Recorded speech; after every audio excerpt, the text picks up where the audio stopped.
Are you a real estate investor looking to sharpen your skills or a newbie looking to become one? You're in the right place. Welcome to Where Should I Invest? Real Estate Investing in Canada with your host, Sarah Larbi. Welcome back to another episode of Where Should I Invest? I am Sarah Larbi. I am excited for today's podcast episode with none other than Matt McKeever. You guys probably know him from his popular YouTube channel. I was actually on his show and it was super fun. Matt is absolutely a successful real estate investor and entrepreneur doing it, still investing, and also is proof that you can do this and retire early. He's big on that whole FIRE movement, financial independence, retire early, and it's a huge inspiration to many. And I will say, if you have not checked out his YouTube show, definitely type in Matt McKeever in YouTube and you'll see he's got so much amazing content. And that's actually what the podcast today is about. It is how to brand yourself, how to use social media, and especially in times like this where things are becoming more and more virtual. Who knows really what the new normal will be like. I don't know if there's going to be a second wave. I mean, they're definitely saying that there's something else coming, but it is important to really work on branding and social media presence or anything in order to keep your business afloat. So if you're looking at starting a podcast or starting a YouTube show just to get some content out there, I'll tell you, starting the podcast is probably one of the best things that I've done in my life.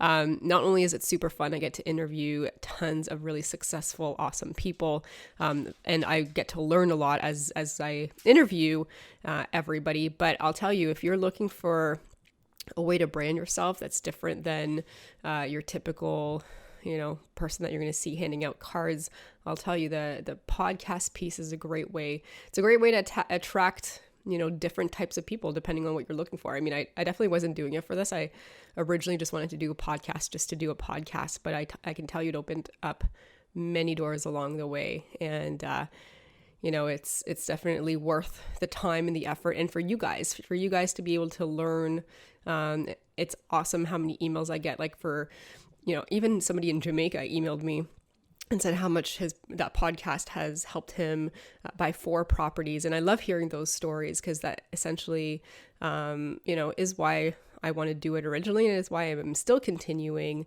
And of course, it brings in, many other open doors, but ultimately it's to be able to provide Canadian content, Canadian education. And, even though he was investing in Jamaica, that's quite ironic. But, there's a lot of emails and messages I get from Canadians that are buying their first, second, third investment property and creating that freedom for themselves. So that's super awesome. Other than that, I've been living at the cottage for a while. I think it's been since March, minus a couple days here and there just to go back and check on the property. But I will say having a cottage has been also probably the second best thing that I've done recently in terms of purchasing assets, because it's one of those things, like, who knows what will happen again. But the fact that I can be outside and take the boat out or fish or getting, a little bit out of the house and doing things. COVID's been a great testament to why I need a cottage and why maybe some of you guys might want to look and reconsider that. And I'll tell you the funny thing is, so I know we had a ban on short-term rentals because Ford didn't want anybody, spreading the virus, etc. Now it's been lifted. But as soon as it was lifted, my cottage, and maybe even a little bit before that, there's tons of inquiries, but it's actually rented. So I'm going to be leaving mid-July, but literally every other time that I'm not there, it's booked every day until mid-September, and even now October. Somebody booked it already for Thanksgiving. So because nobody can travel, and they're lotting at getting away from maybe their condos or their apartments or doing something different for the summer where they can still enjoy themselves regardless. And cottage rentals are the thing to do, I guess, this year. But I'll tell you, last year and the year before, even when there was no COVID, it was booked pretty solid in the summer too. And we get about $550 a night. high season. So that's like July and August, a little bit less obviously. May and June and September is less. And so it's off season, but I'll tell you that you rent it out for the summer, you're pretty much enjoying a free cottage the rest of the time. So it's fun. I love it. If you guys have any cottage questions, feel free to reach out. So with that said, anyways, Matt McKeever, awesome guy, super successful investor, and also created this amazing brand, and really knows how to market himself. So if you guys are interested in that, let me know what your thoughts are. Feel free also to leave a rating for the podcast. It's awesome when you guys do that. I love it. It's really appreciated. So on to the show.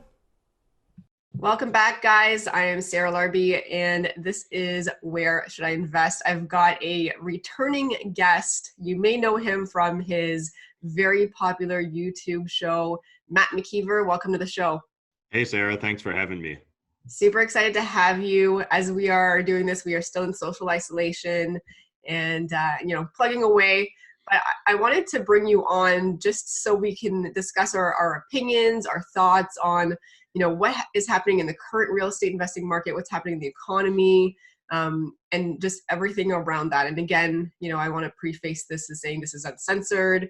We are sharing our opinions. If you agree or not, that's great. Give us your own opinions. We're happy to listen to that, but we're going to share ours today. So, all right, awesome. For those people, maybe the rare people that don't know you, can you give us a little bit of an overview on what you do in terms of real estate? Absolutely. So I'm a real estate investor here in London, Ontario, in Canada. Started investing in real estate when I was 25. I'm 35 now. I've slowly built up my way to over 100 units here in London, Ontario, and then otherwise created a lot of social media content around real estate investing. And I kind of preach to a lot of real estate investors the importance of social media and really leaning into it. Although obviously, Sarah, you're no stranger to that either. Absolutely. I had so much fun. We were filming some of the episodes in Brantford. So we walked through with you and your crew some of the burrs that I've done. And I must say that you guys do such a good job of like piecing it all together and coming up with, some interesting stories to go along with it too. So how long have you been doing that? So it'll be 4 years in September. So 4 years of YouTube videos. We've now got over 650 videos out on YouTube, and we're doing a video a day now in 2020. So we're at I don't even know, 120 plus videos at this point already this year. So we're going hard. Amazing. How did you get into that part? For me, it was really just, I'd quit the rat race. I was working as a CPA, a chartered accountant, and around 31 in 2016, I left that career. And, at the age 31, I found out there wasn't a lot of my peers that were in similar positions where they were able to kind of hang out during the day or, plan to take over the world or whatever you want to call what I do. And I'd start writing these really long emails to my best friends, trying to explain to them how they could get into real estate investing. And if they followed a similar path or pattern to what I did, that they'd be able to quit the rat race in 5 years or less just by kind of following, the 1% rule, burring real estate, a lot of the stuff you do as well, Sarah. And those emails were really long, 5,000 words plus long. So I'm sure you can imagine that not a single person read them and responded to them. And thankfully, at the time, I happened to be reading a book, and that book said, talk to your audience in the language they wish to be spoken in. And immediately clicked for me that real estate is such a visual, tactile thing. The reason we like real estate over paper assets is because we have this sense of control. We can feel it, touch it, we can sleep in it. And immediately just clicked for me that YouTube would be a much better medium because it's visual and audio rather than written, in order to really document and explain why I thought real estate investing was such a good idea. Very cool. Now, did you used to do a podcast in the past, years ago? Yeah. So myself and Kellen, it still is kind of a podcast. We just don't release episodes too often. So I think we did have you on it once, Sarah. Mm-hmm. But I guess YouTube's kind of my main focus. So that's I really believe in this idea of at least picking one or two social media channels and just crushing it on that, dominating that niche, and then having a presence on the others, but really funneling towards that. So for me, YouTube is the platform or the medium that I want to crush. And then all the other social media, we still try hard and podcasting is honestly, it's a weak spot in my like social media armor that I know I need to step up my game there. But right now I just have a limiting belief that I don't have enough time, but I just need to crush that and start one. And I mean, a lot of people are probably saying you've done the right choice because you've got probably the most popular YouTube channel when it comes to real estate investing, definitely for Canada and probably, even just globally. How many subscribers do you have right now? Yeah, I appreciate that. We actually will be hitting 59,000 subscribers on YouTube today, so that's a fun milestone. And yeah, we really do believe that we've got Canada's best real estate investing YouTube channel out there, really just trying to document not even just my story, but a lot of other investors' stories. Because for me, I guess one of my biggest struggles when I originally wanted to get into real estate investing was this idea that whenever I found information, it was either from Canadians, but it was like decades old. So it was like books that were written in the 80s and 90s, or it was current and relevant, but it was for Americans. So like bigger pockets. Mm-hmm. I kind of found like as a Canadian, it felt like we were in this no man's land between like knowing it was possible because people had done it and succeeded in the 80s and 90s, but also not really knowing how it worked in the 21st century for Canadians. So that's really been my goal, is to just document as many different Canadian real estate investors' journeys as possible on my YouTube channel, because some people might look at Matt McKeever and be like, man, that guy had it made. It was easy for him, white, Canadian, single dude, like he really has no excuses to not crush it. And yeah, I'll take that. So that's why I'm trying to document so many other people so that they can see like, oh no, like this father of four has done it, or this single mother's done it, or this married couple is crushing it.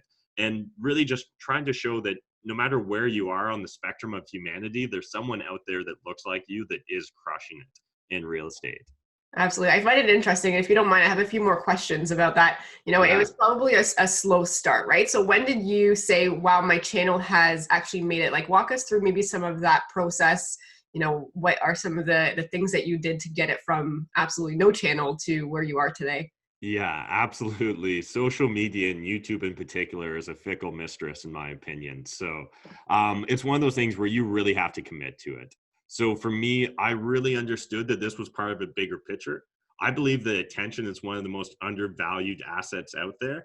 And I believe your personal brand and your reputation, if you invest in it correctly, that's the most valuable asset you can have, because it's something that doesn't disappear with bankruptcy. It's something that doesn't disappear with, it takes a lot to really tear down someone that's established themselves in the pop culture or kind of just in the social fabric of society. So for me, I really saw the long-term value in this. So it wasn't a matter of like, I'm going to make 10 videos and I hope one goes viral, or I'm going to make 100 videos. It was just like, I'm going to do this and I'm doing this forever. So if you guys can have that level of crazy, that will definitely help. But for the people that maybe don't have as strong of beliefs in personal brands or social media, I think the key is just consistency. So pick a formula that works for you. Maybe that's every Monday release a video.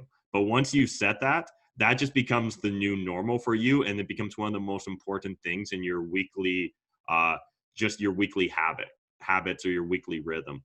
So once you commit to say making that video a day, then focus on just providing as much value up front as possible. Way too often people have this dream of, I'm going to start a YouTube channel in 30 days. I'm going to go viral, and then I'll start a personal clothing brand, and then I'll get this sponsorship. Man, especially in the niche we're in with real estate investing, you need to be in this for the long haul. So for myself, starting in September 2016, it really depends on your definition of success. I always had a goal of getting to 500 subscribers, which seems very small now in hindsight, but like felt monumental. I was like, 500 strangers are going to click the subscribe button because they enjoy my YouTube channel so much. And what a lot of people don't realize is it actually, unlike a lot of other social media platforms, getting a subscriber on YouTube is a lot more difficult than almost any other platform. So Instagram, like when people are viewing your IG profile, they're already logged in. So it's so easy to click follow. When you're on YouTube, oftentimes people aren't signed into their Gmail or their YouTube account. So like there's an extra step added into even just becoming a subscriber. So for example, my YouTube channel will have had 3 or 4 million views on the YouTube channel, but we've only garnered 60,000 subscribers. So there really is a big difference there. But getting back to more practical tips, I think the key is don't get romantic with your content either. Consistency and quantity over quality at the start is really critical, and just like planting your flag. And bonus points, in my opinion, if you can have something that stands out. So you need a bit of a polarizing message. And I think it's something a lot of us Canadians struggle with, is being polarizing, because we're so even keel, middle of the road. But the problem is, even keel, middle of the road, average advice, there's so much other content out there competing with it that separating your signal from all the other noise is really difficult. So if you can find a way to just step a little bit outside of normal with your content, you'll be able to build and garner a stronger core audience. And I'm a huge believer. There's a essay out there called 1,000 True Fans. And for anyone looking to become a content creator, you absolutely need to read this essay. It's really quick read, maybe a few thousand words.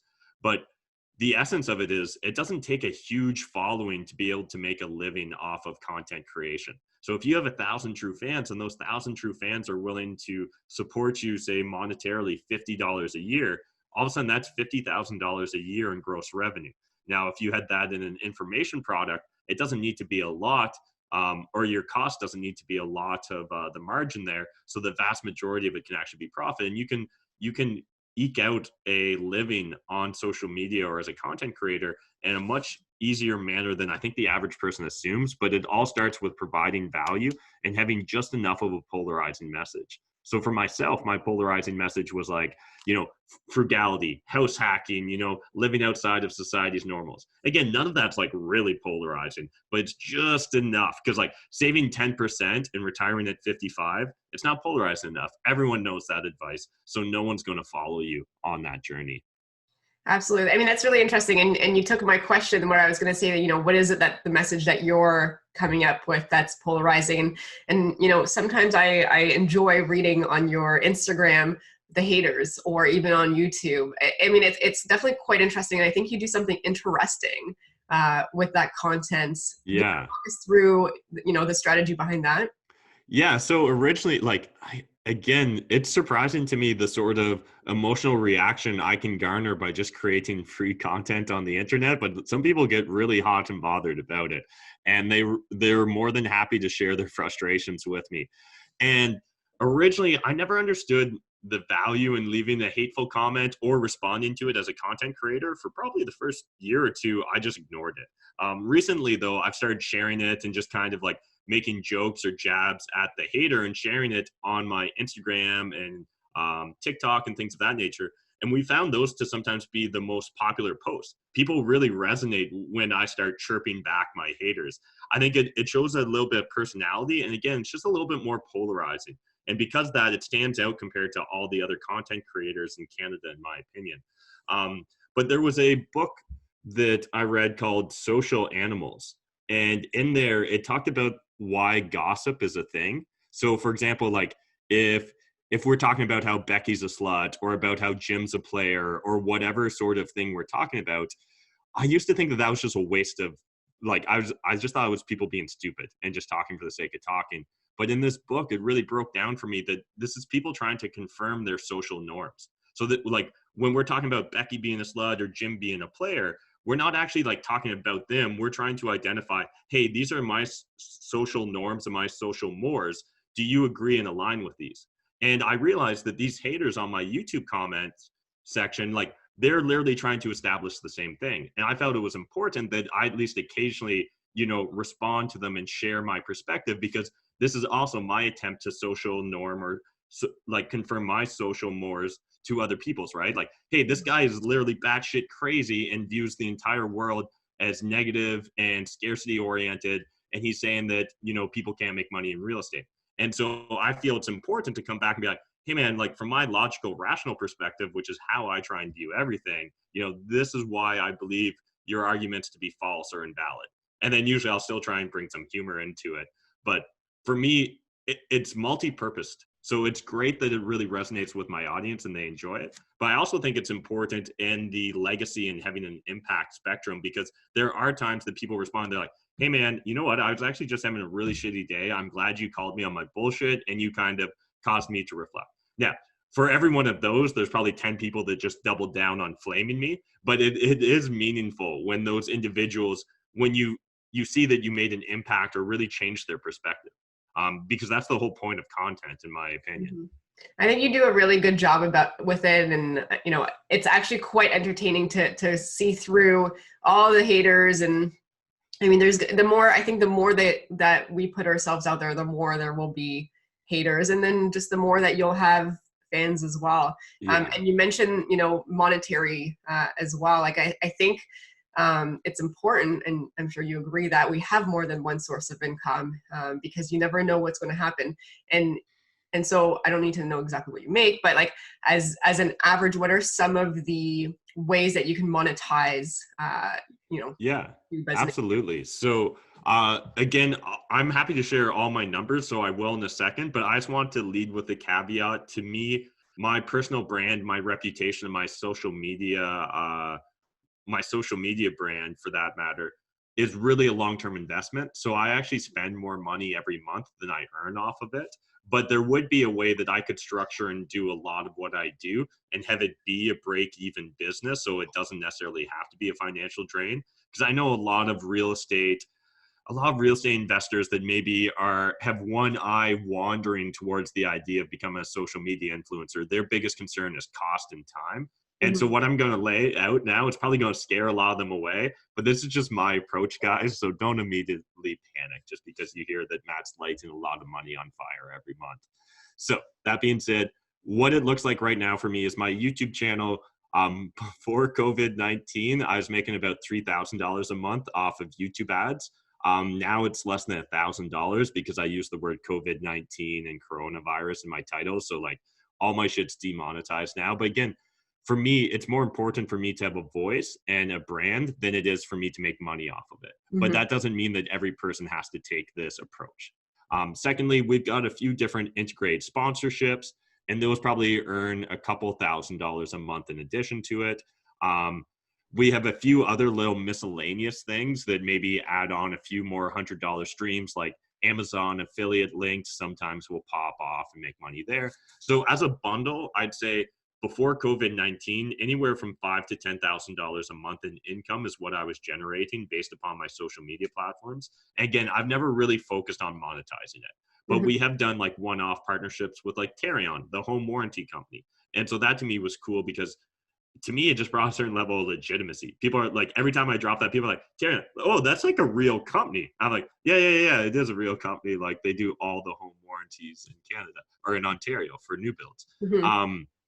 But that's kind of what it looks like on the income side of things. And if anyone's curious, I make in essence a penny a view. So every time you guys are watching one of my videos, just think of that as a rounding error in regards to pennies, but I appreciate every one of those rounding errors. And on the expense side, I now have 4 full-time employees that work on my media stuff. So obviously it costs me a lot more than $5,000 to $10,000 a month. Any given month, we're probably $16,000 to $22,000 a month in expenses. So I'm losing, at least $10,000 a month in regards to my social media. Now, that being said, I view this as all long game. So the fact that most other Canadian real estate investors and influencers aren't willing to invest as heavily into their brand or their reputation or social media as me, I just view that as an advantage. I'm like, oh man, this is me, like, I view it almost as like we're going through a transition from the motion pictures to the talkies. Like we're literally seeing this giant revolution in social media and connection with audiences and stuff. And I know that there's going to come a time when I'm going to decide to flip the monetization switch. I'll make a shit ton of money off of it. It's just right now doesn't feel like the time. To me, it still feels like the time to just keep gathering more attention. While attention's still relatively free and cheap, sure, I do have my education company, Cashflow Tribe Alpha, and there is a monetization aspect to that. So again, me having a personal brand in this sphere is still even valuable for that education company, but that still feels tangential. And I guess one last thing that I just kind of want to mention on the personal brand that I haven't done yet so far is I think it's really important that everyone listening to this, if you're thinking about starting a personal brand, if you're thinking about getting into social media, I really encourage you to brand yourself and not what you do. So for me, it's Matt McKeever. It's not the Canadian real estate guru guy. And I think that that's important because I don't know where Matt McKeever's 35 right now. I don't know where he's going to want to be in 20, 30 years from now. But there's a good chance he maybe doesn't want to be the real estate guy. He maybe has wanted to move on. And the lens which I view personal brand and social media through is it'd be a lot easier for Matt McKeever to pivot and all of a sudden become the world travel guy and bring a big chunk of his audience along and continue to monetize that audience and relationship and content development than it would be for Matt to shunt the real estate guy and now have to start up a whole new brand as the travel guy. So having Matt McKeever be the brand, I think, is really important. And that's why I think it's like important, like Sarah Larbi is the brand, and it's not just like, whatever, the renovation queen or the bird queen, because while that's still smart and intelligent from a branding perspective, in the longest of games and the longest of terms, you're probably going to want to pivot multiple times. And I mean, we can look at any influencer as an example of this, but like Will Smith, originally a rapper, right? Like then became an actor, then became this and that and the other. Donald Trump, a businessman, an actor, a TV guy, the president of the United States. Dwayne Johnson, he was a football player, CFL player, then he was like a wrestler, then he was an actor, and then like he can be whatever he wants now. And same with Chris Rock. And so for me, a lot of these very intelligent, successful personal brands were built upon the person's name or like a brand or identity that was universal, rather than being like only the wrestler or only the actor or only the comedian. Yeah, 100%. I mean, I 100% agree with everything that you've said. And I do want to second the fact that even though I have a podcast and the podcast is fairly successful, it is a wash. It's a break even, right? So what I get in terms of sponsorship, I pay the VAs and I pay my branding manager, and essentially it balances it out. So, it's more about, putting in your deposits now. And then at some point you may pivot, right? But I think if you're starting a podcast or you're starting a YouTube channel and you're like, I'm going to make a living off of this and I'm going to retire, it's the stuff that comes after that I think is why I would want to do it, right? So A, obviously educating people that are Canadian in Canadian content, but B, it's just all the connections that you do make with the listeners or for your with the viewers, and then JV opportunities, opportunities to help somebody buy their first investment property. But I don't think that the podcast or the YouTube show is going to make you extremely wealthy. I mean, I'm sure some people can do it, but I don't think that that's why.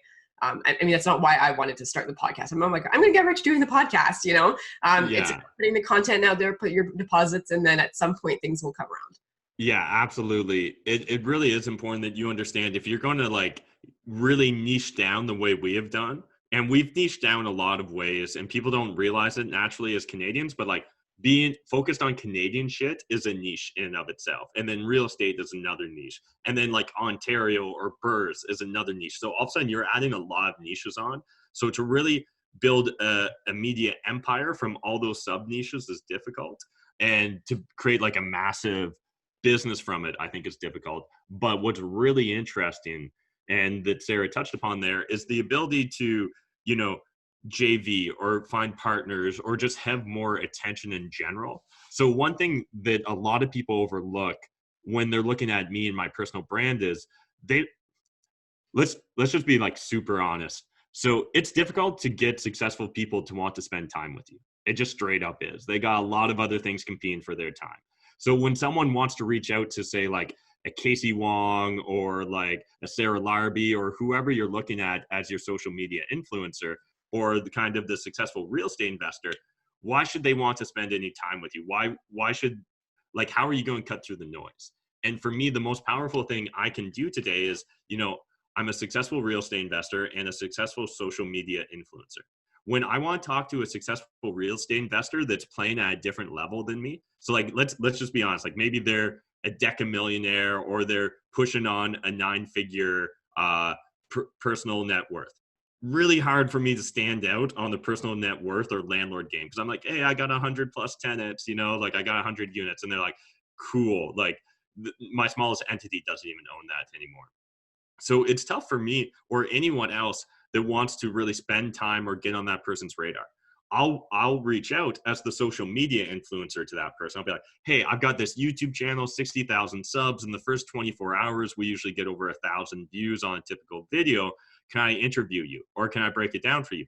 They immediately understand I'm leading with value first, right? And this is how strong relationships are built, is you provide value first. So my social media is a way for me to provide value to high value individuals that constantly have people wanting to just leech value from them.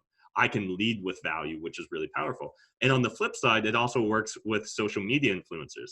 So when I want to reach out to a 500,000 subscriber based YouTube channel, or a million plus YouTube subscribers, I don't reach out as the 60,000 YouTube guy. I reach out as the 100 plus unit real estate investor. And it's those kind of cross angles at which we can come to build relationships with that I think is really exceptional with the value of social media. Because again, everyone knows that social media is the new platform. It's where advertising and marketing dollars are going. It's where everyone's attention already is. Everyone knows they should be doing more on social media and aren't.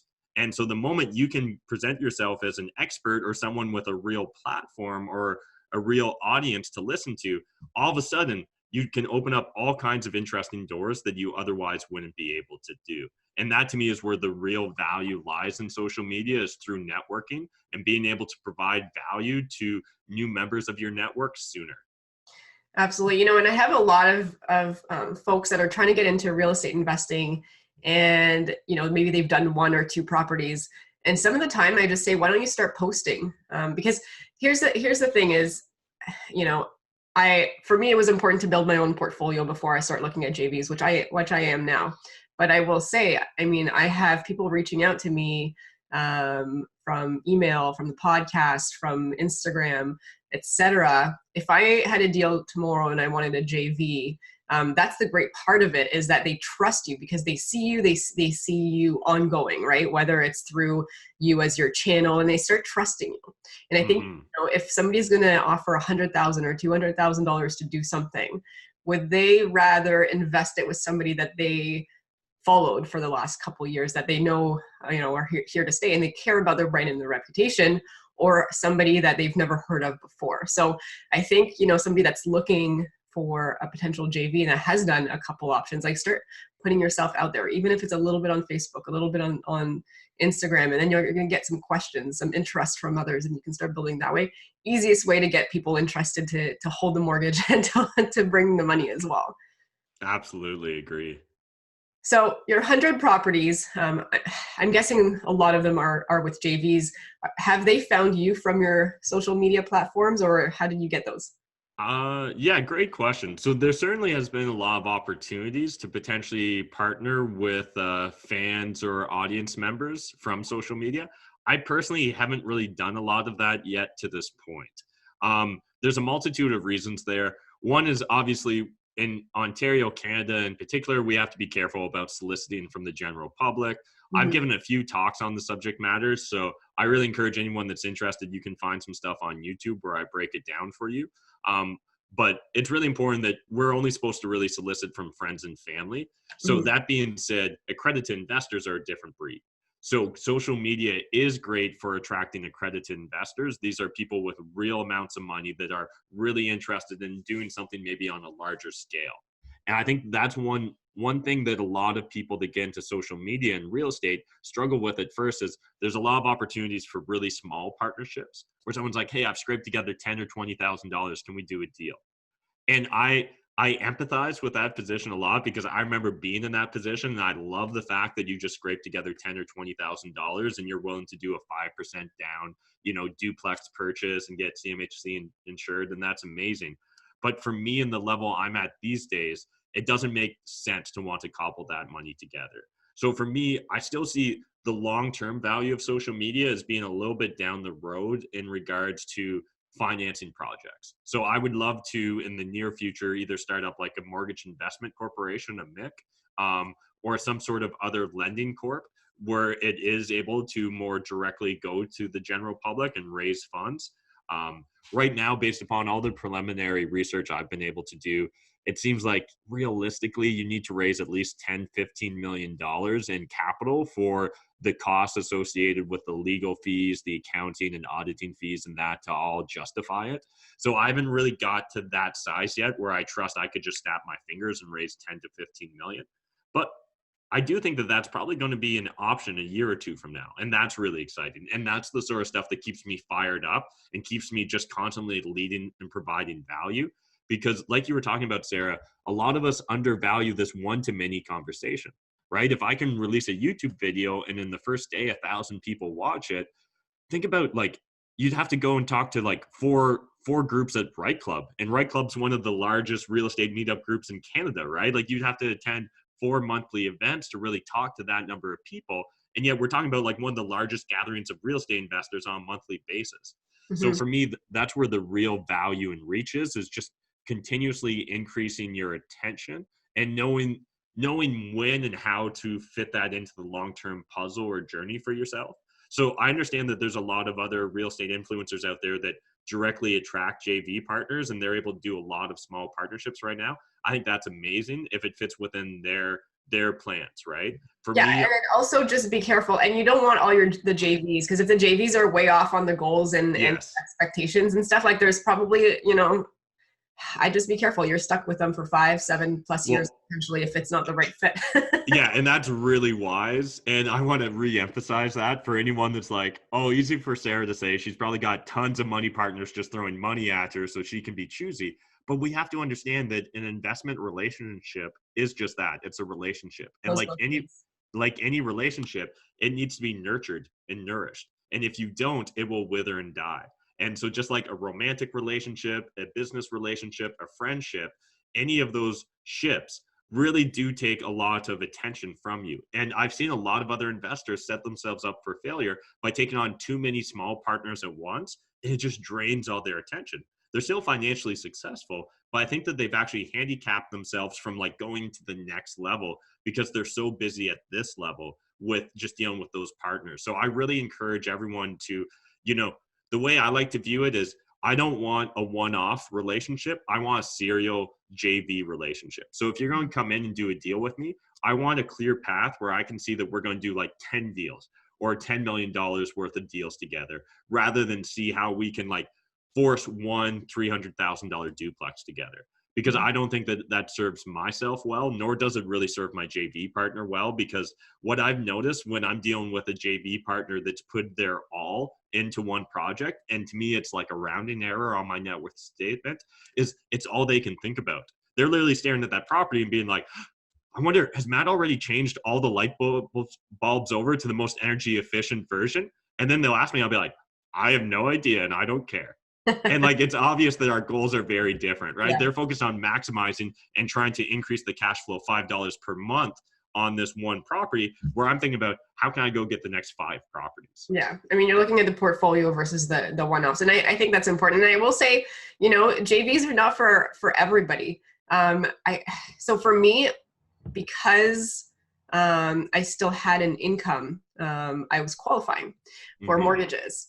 And because I was doing the BRRRR, I was able to reuse my money to buy the next one. So hence how I got to 10, essentially. And I'm not saying that it was easy, but I can hold on to those for 20 years, 30 years. If I want to refinance, I can refinance. If I want to sell, I can sell. And so there's something to be said about having full control over certain things. Now, as the job world is less important for me in the sense that at this point I'm working because I do enjoy it, not because I have to work. Once I'm gone, I'm likely not qualifying with lenders that I want to deal with so much. There's some that need your arm, your leg, and your firstborn pretty much. Sarah, can I ask a question? Has COVID-19 and everything we're going through right now, I haven't actually paid attention. Are you still work as normal? I am working from home, but they have us down to 4 days a week. But the great thing is I was originally discussing going down to part-time if they needed me, or no time. So it'll be, I think, a lot easier for me to negotiate the part-time. Yeah.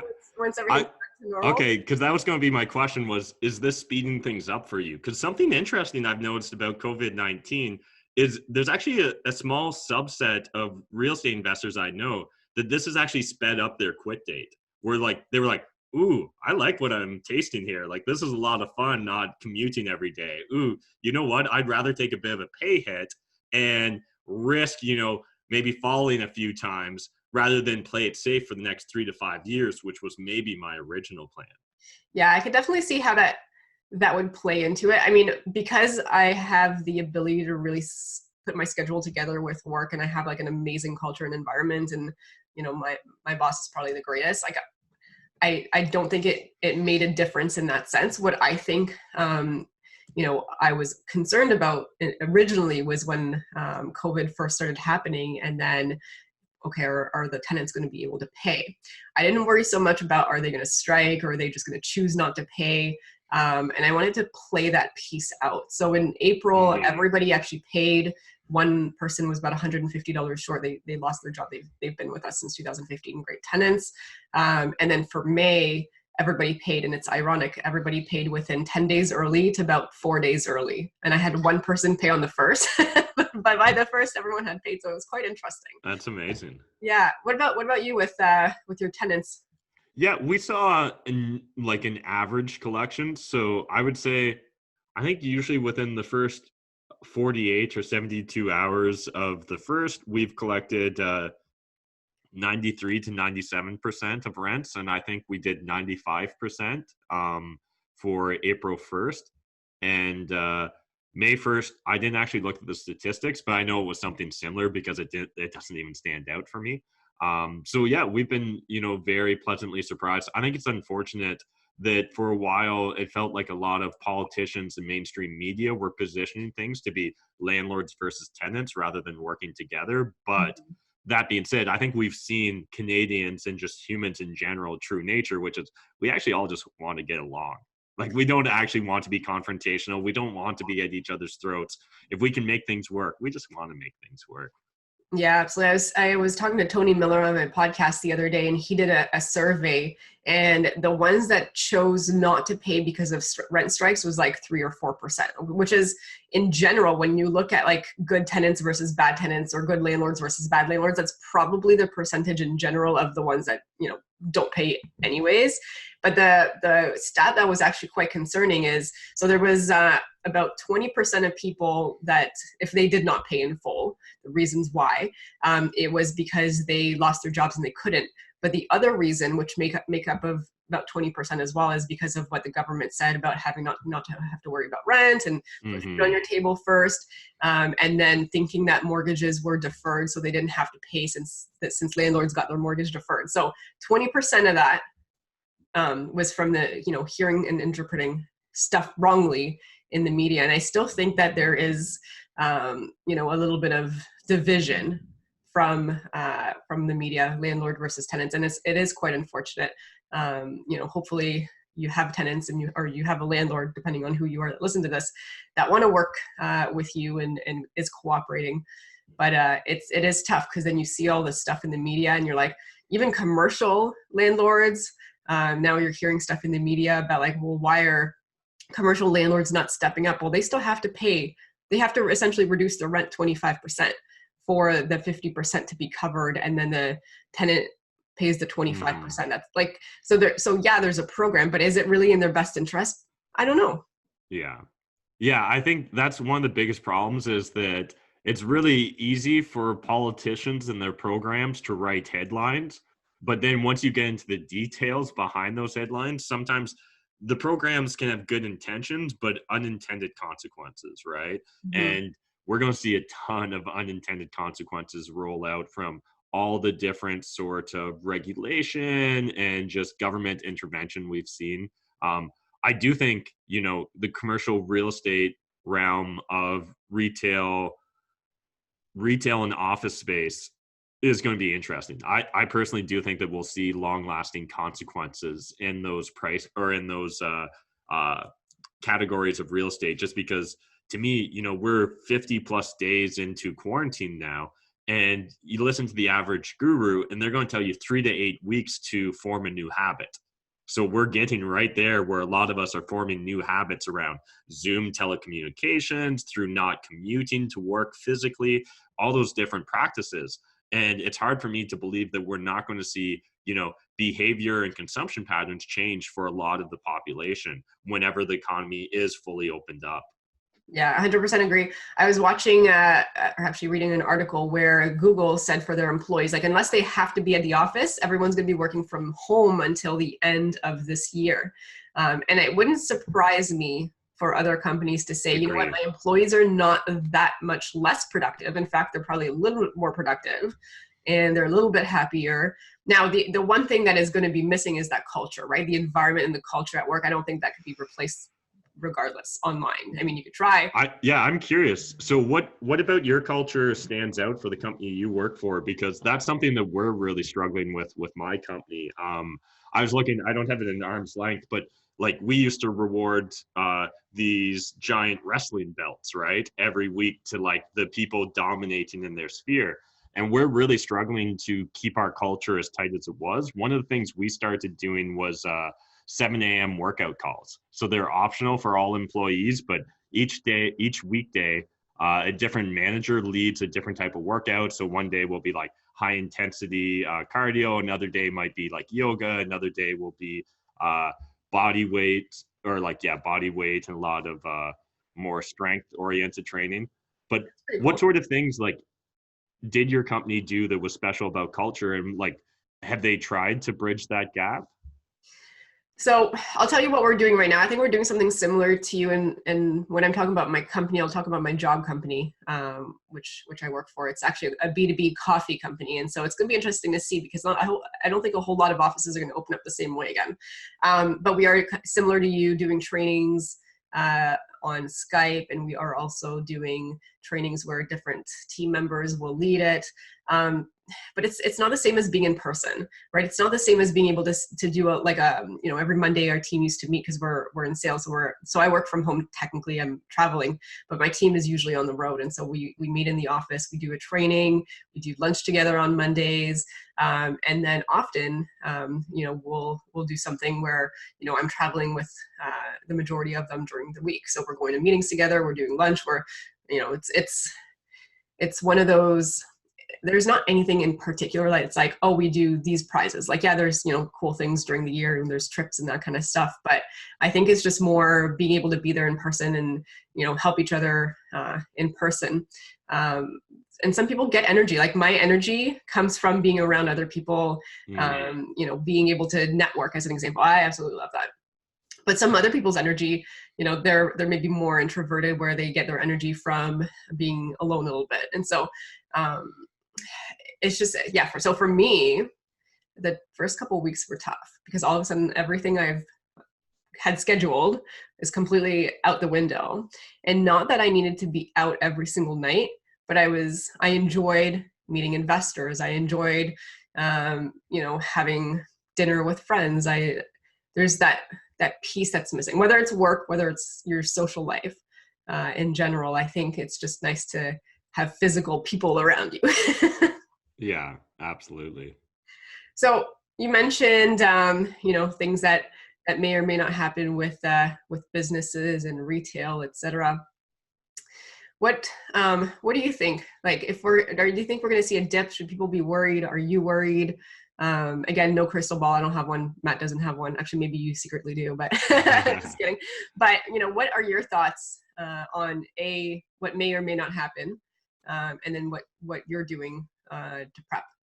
Yeah, it's definitely a hot question these days, right? What does the future hold? When will the economy open up fully for work?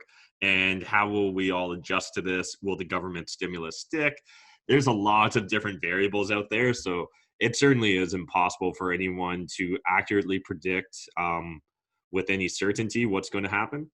That being said, I do suspect that there's big fundamental shifts and changes that we're going to see, that these were inevitable to begin with. But what's happened is the crisis, or the different crises that we currently find ourselves under, have compressed time and sped up the innovation or the eventuality of all this. So specifically, I think we were already seeing a move towards, work from home, more flex workspaces, things of that nature. So the office space, right? The office rental space was already a question mark, in my opinion, before COVID-19. But what's happened is just a lot of the innovation that was inevitable has really been sped up. And so I think that there will be consequences from that. But again, exactly how those consequences play out, I'm not sure. I suspect that we'll see a lot of companies choose to move towards more flex-oriented workspaces, maybe more shared office spaces, more, WeWork type office spaces, things of that nature. And then retail space, again, I think we were already seeing them really struggle between the major super plazas of Walmart and then the convenience of Amazon home delivery. And I think, again, that innovation's just really been sped up, where a lot of, let's just be honest, usually when we're looking at innovation, what we wait for is the previous generation to die off. And instead, and usually the previous generation can just be stubborn and wait for themselves to die off rather than embrace technological innovation. What happened was, because of quarantine, a lot of baby boomers that could just ignore Uber Eats and skip the dishes and Amazon Prime, all of a sudden, like, we're essentially forced to learn this or stand in crazy long lines to get bare necessities. And for a lot of them, I think that they did embrace, and they set up a Prime account or a Netflix account or a Skip the Dishes account for the first time, and their kids walked them through, or they figured it out themselves. So I think, again, because we're looking at an 8+ week of being under this quarantine, that different consumption patterns will develop. Again, how fast and exactly the implications of that, I'm not sure, but I imagine we'll see more things like ghost kitchens, right? Like restaurants that don't have a front-facing storefront whatsoever. They are just a trailer or just a back kitchen, something of that nature. Then moving on, I think that, luxury homes is definitely a vulnerable place right now, especially speculative, like spec build luxury homes. Here in London, Ontario, anything above $1 million was certainly getting into luxury home space. I'd be scared if I was in that price category, because I think that we're going to see a lot of people pull back on some basic consumption and spending just for the short term. I want to see how this all shakes out before I commit to $1 million plus home in London, Ontario. And then beyond that, I think the next big question we just have is, how fast will the economy get back to normal, and whether the stimulus that's been injected will it result in the intended result the government wanted, right? Will we see can the government essentially cancel a recession? I don't know, but I'd love to find out. So I'm staying tuned, and like everyone, we're going to figure this out together. Absolutely. I'm going to make my own opinion call on that as well. And I think because we're printing a lot of money right now, I think at some point there's going to be inflation. But before that, I think there's going to be a bit of here's the thing. If there's another round of this, it's not going to be good. If we have to go back in, it's not going to be good. But I still think that there's going to be maybe some changes between the time that people stop getting their CERB payment and their mortgages could resume to be due again. And that 4 to 6 month period, I think it's going to be quite interesting, because I look at employment or unemployment and how many of those people are returning to jobs at the same pay and the same hours. And so, like, you think of like the restaurant industry, you think of the hotel travel industry. Are they going to need their full workforce? Probably not. And so the people that are now on CERB that are no longer working, are they actually coming back to jobs? And if they're not coming back to jobs and all of a sudden CERB stops and their mortgages are coming due, I think there might be a little bit of panic sell. I think there's going to be, potentially a dip. I don't see it going down insanely like 50%, but I wouldn't be shocked if we saw a 10% dip, Mm-hmm. And I think it's the price points too. The other thing I was thinking, if you're stuck in a condo or an apartment right now, you're probably going to want to have like a backyard. If you're going to start working from home, I think your residential space will become even more important, potentially a space, something that you can get away from the kids or, your spouse for a little bit so that you can get work done. So I think the home piece is going to be very important. Do I think rents are going to go down? No, I don't think so. Not in Ontario, maybe a little bit in Toronto, but if anything, it'll be very minimal. But I think the rents are going to stay strong, because we are bound to a 2.2% increase as an example. I don't think that's high enough anyways. But also the vacancy. There's barely any vacancies and tenants are diamond, let's face it. So, but I think that there's going to be more demand for something with a little bit more space, not astronomically crazy high, but some yard space where if people have to go through this again, they don't have to take the elevator or be stuck high in the sky somewhere. Yeah, I completely agree with that. I've been really thinking of it as a return to your home is your castle. So I think we're going to see people reduce their experiences, right? They're going to reduce international travel, and instead they're going to build that home theater. They're going to reduce international travel and instead build that cabana or that outdoor fireplace or barbecue or whatever. And then talking about or hitting upon your discussion there of price points and rents, to me, we've always, and like I think you've followed a very similar business model in Brantford. Here in London, we've always invested on fundamentals, right? And what's really interesting is with the rollout of CERB, which in essence is a $2,000 a month payment to almost any Canadian with a pulse, that's the government kind of establishing where they believe, the bare necessities are, right? And that's going to really dictate where price floors are established as well. So we can look at Stats Canada and see that the average Canadian spends 30 to 40% of their income on shelter, and that includes utilities. So what we can extrapolate from that is that the average person on CERB should be spending $600 to $800 a month on shelter. And what's really interesting in places like Brantford or London, a 2-bedroom apartment is still going to be in that $1,200 to $1,600 a month price point. That means that 2 people on CERB or 2 people making minimum wage working full time can essentially still afford that 2-bedroom apartment in these markets. The same thing can't be said about like Toronto or Vancouver or Montreal, right? And this to me is what's really interesting about affordability. And a lot of just people in general, they naturally, wherever they were born or raised is where they think they have to live. But we might start to see people become more willing to move to a different community based upon affordability if we do see unemployment start trending up.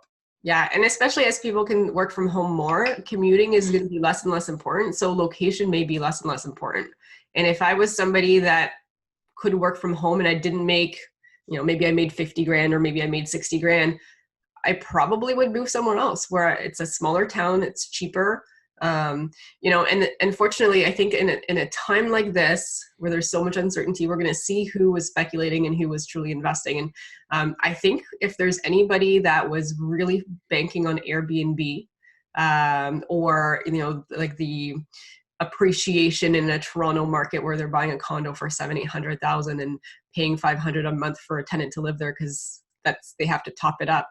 I think unfortunately those people may not fare as well as somebody like me who's buying not in the ghetto, but in the bottom third of the markets where regardless of what happens, I have some cash flow. And if appreciation doesn't happen for a couple of years, I have my mortgage pay down and I have, low vacancy rate. And there's fundamentals that I like about that market. So, I mean, for me, I'm like, okay, well, let's see where I can buy, right? Because there could be even more opportunities once the CERB payments are done and mortgages come due. Could there be another cottage? Are people going to get rid of their like more, luxury things? I wouldn't mind a pontoon boat this year.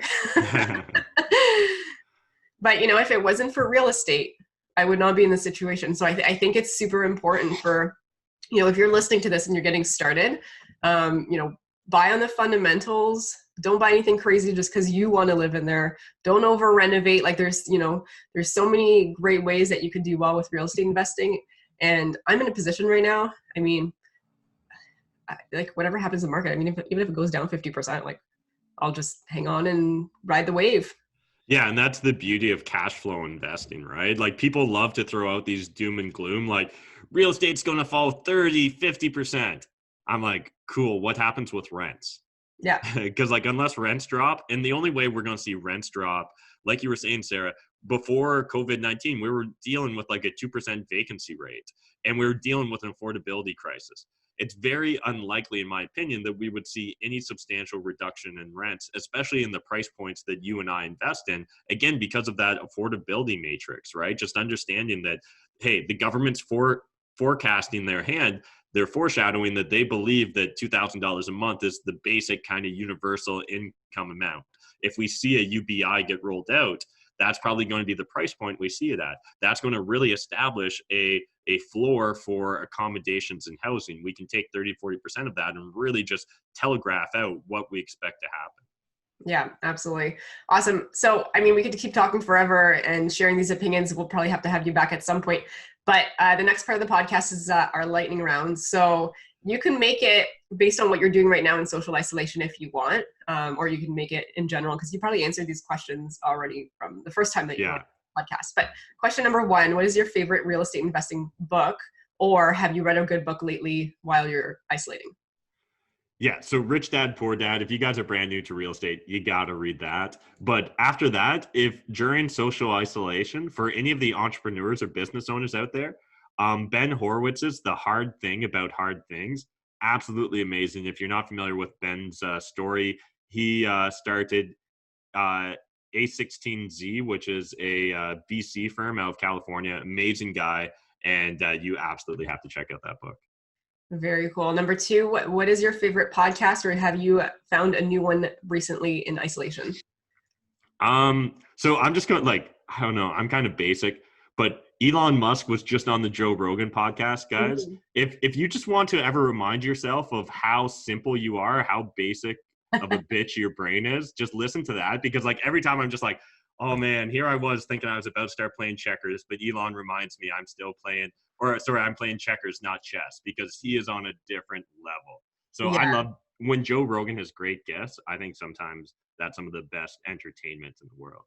Yeah, it's interesting. We were actually talking about that at breakfast this morning. But yeah, no, he's just a whole different level of brain. Question number 3, what do you do for fun aside from real estate, or what are you doing right now to keep you sane? So most of my shit's business shit these days, but there's different business projects, so I hop from project to project. Outside of that, I guess the one thing I really love doing is just reading historical or listening to historical audiobooks. So right now I'm listening to The Black Jacobins, which is about the revolution in Haiti, and just a segment of history that I was completely ignorant towards.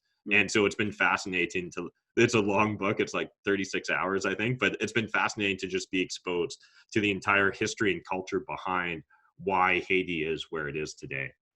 That's interesting. Next question, number 4. If you lost all of your money, your assets tomorrow, how would you start again? So probably the biggest caveat is whether I get to keep my reputation or not, because if I get to keep my reputation, boom, it's back in an instant, which is really cool. And that to me is one of the most powerful things about social media and branding. If I literally had to start over, I would probably start focusing on wholesaling real estate. The closer you can get to a deal, the closer you get to the piece of real estate, the more exit strategies you have available to you. So for me, the closer I can get to the deal and negotiating with the seller, the more options and opportunities I'm going to have. So wholesaling would be my go-to.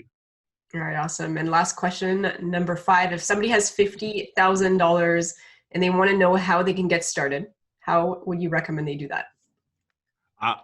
There's a lot of different ways to go about doing this, and there's no one perfect solution, but in my opinion, house hacking.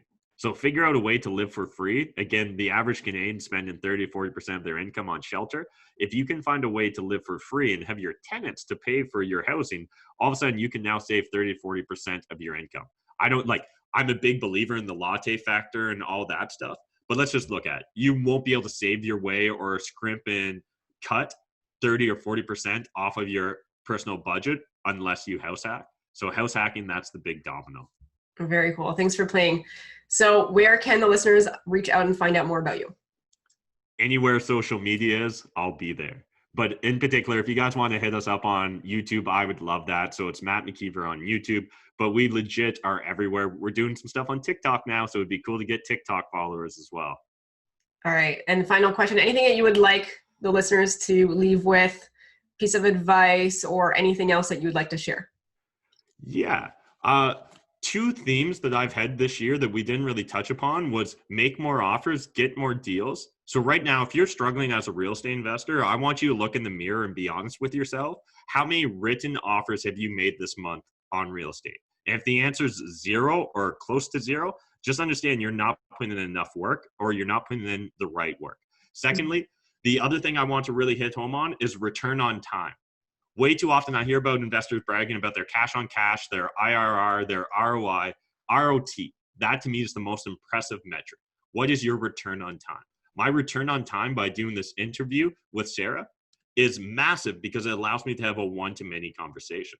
But at the same time, I might not financially find that to be accretive tomorrow. It might take a while.